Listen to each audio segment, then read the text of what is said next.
উজ্জ্বল দিনের কসম, ওয়াল্লাইলি ইযা সাজা, ওই রাতের কসম যখন তা নিঝুম হয়ে যায়।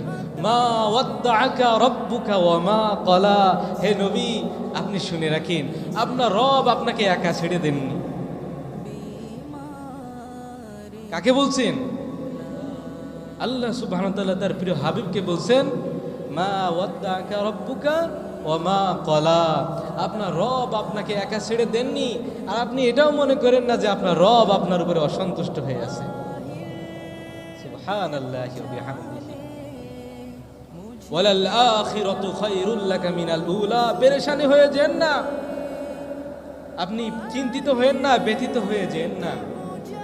ওয়ালাল আখিরাতু খায়রুল লাকা মিনাল উলা, আরে আপনার জন্য ইহকাল থেকেও পরকালে সব থেকে বেশি শান্তির ফয়সালা রয়েছে। ওয়ালা সাওফা ইউতিকা রাব্বুকা ফাতারদা, অতি শীঘ্রই আপনার রব আপনাকে এত দিবেন যে আপনি সন্তুষ্ট হয়ে যাবেন। সুবহানাল্লাহ। কাকে বলছেন? নবী সাল্লাল্লাহু আলাইহি ওয়াসাল্লামকে বলছেন।